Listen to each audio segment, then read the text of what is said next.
Olóyè Chief Ọbáfẹ́mi Awólọ́wọ̀ wà ní ìlú ọba níbi tí ó ti ń ṣe iṣẹ́ amòfin.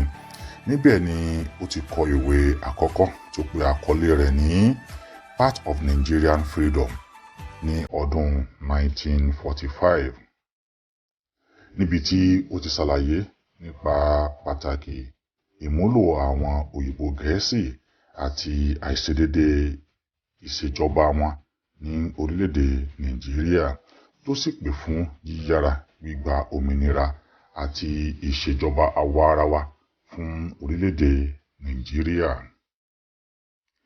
Ọbáfẹ́mi Awólọ́wọ̀ ṣàlàyé síwájú sí wípé òun nígbàgbọ́ wípé òmìnira ìṣèjọba àwa-arawa ní orílẹ̀-èdè Nàìjíríà ní ọ̀nà tó dáa jù fún ìṣèjọba àwa-arawa. Nígbà tó di ọdún 1950, Ọbáfẹ́mi Awólọ́wọ̀ dá ẹgbẹ́ Action Group sílẹ̀ sí ìwọ̀ oòrùn ti Nàìjíríà, tí tọmọdé tàgbà sì gba ẹgbẹ́ náà wọlé.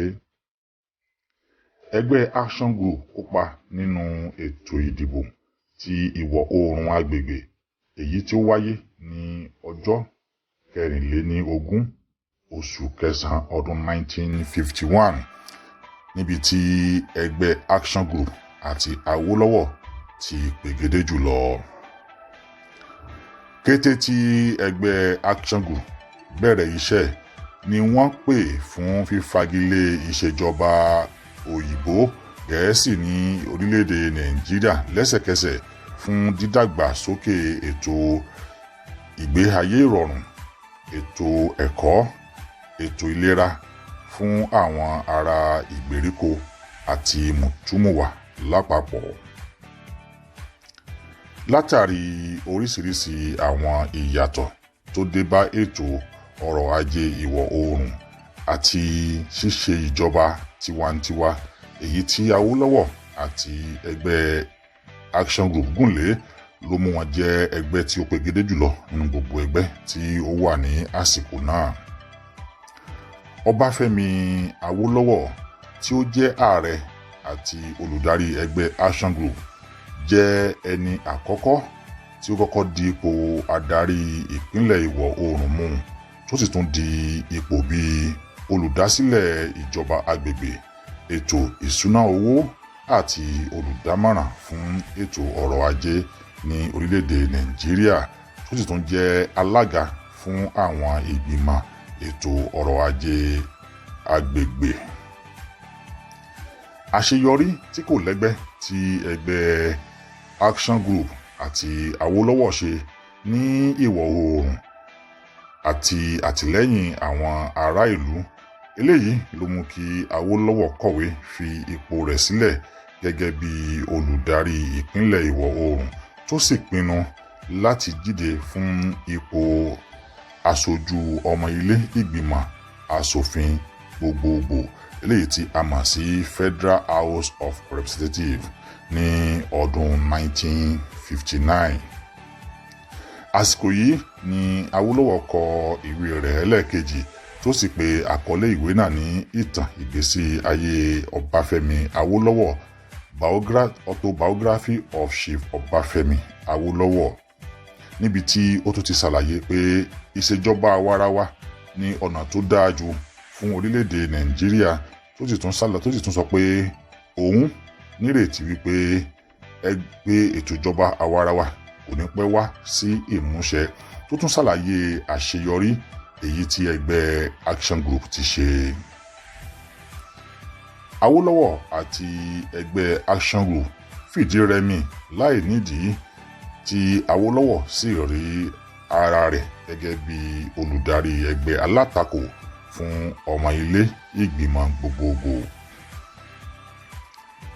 Igbákejì Ọbáfẹ́mi Awólọ́wọ̀, tí ó jẹ́ Olóyè Samuel Ládòkè Akíntọ́lá, sì ti di ipò olùdarí ìṣàkóso ìpínlẹ̀ ìwọ̀ oòrùn mú, nígbà tí Ọbáfẹ́mi Awólọ́wọ̀ kọ̀wé fi ipò rẹ̀ sílẹ̀.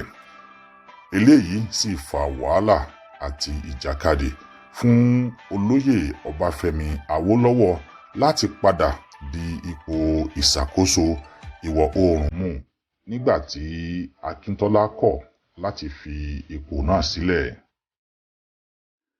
Àríyànjiyàn láàrin Awólọ́wọ̀ àti Akíntọ́lá gbóná gan, eléyìí sì fa ìjà àgbà méjì tí ọ̀rọ̀ náà kò sì lójútùú rárá. Èyí ló mú kí ìjọba àpapọ̀ lábẹ́ ìṣèjọba Tafawa Balewa dá sí ọ̀rọ̀ náà tí ó sì kéde ìjọba pàjáwìrì ní ìwọ̀ oòrùn ní ọjọ́ karùn-ún ní oṣù karùn-ún ọdún 1962.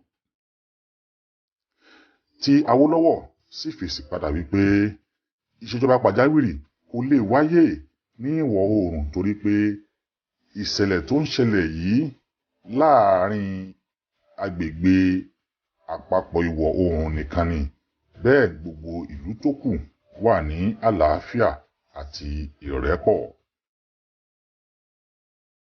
Eléyìí sì mú kí ìgbìmọ̀ asòfin àgbà bu ọwọ́ lu ìwé ìjọba pàjáwìrì ní ìwọ̀ oòrùn tí wọ́n sì tún kéde fún kónílé-ó-gbélé lábẹ́ ìṣèjọba dókítà Moses Májẹ̀kódùnmí. Májẹ̀kódùnmí fi páńpẹ́ òfin de Akíntọ́lá, Adégbénró, Awólọ́wọ̀ àti R.A. Fani Káyọ̀dé. Ṣùgbọ́n láàrin oṣù méjì, Májẹ̀kódùnmí gbé ẹsẹ̀ kúrò lábẹ́ òfin tó fi de Akíntọ́lá àti àwọn ẹmẹ̀wà rẹ̀.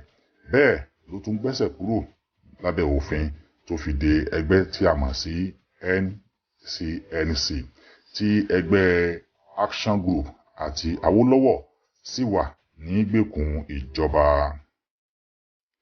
Akíntọ́lá àti àwọn olólùfẹ́ rẹ̀ yàbá kúrò ní ẹgbẹ́ Action Group tí wọ́n sì dá ẹgbẹ́ tiwọn sílẹ̀, eléyìí tí a mọ̀ sí Nigerian National Democratic Party NNDP, tí ìjọba àpapọ̀ sì lo ọgbọ́n jìbìtì láti fi Akíntọ́lá ṣe olùdarí ìwọ̀ oòrùn láì sí ètò ìdìbò rárá títí di ọdún 1966.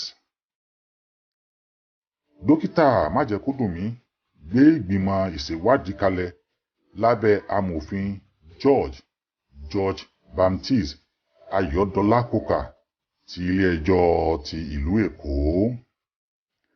Awólọ́wọ̀ àti àwọn ọmọ ẹgbẹ́ Action Group jẹ̀bi ẹ̀sùn tí wọ́n fi kàn wọ́n wípé wọ́n fẹ́ dìtẹ̀ gba ìjọba. Adájọ́ Ayọ̀dọ́lá sì rán Awólọ́wọ̀ ní ẹ̀wọ̀n ọdún 10, bẹ́ẹ̀ ló ju Anthony Enahoro àti àwọn bíi dọ́sìnì kan tó kù sí ẹ̀wọ̀n ọdún 15. Awólọ́wọ̀ wà ní ẹ̀wọ̀n nígbà tí ó kọ ìwé rẹ̀ ẹlẹ́ẹ̀kẹrin tó sì pe àkọlé ẹ̀ ní Thoughts on the Nigerian Constitution.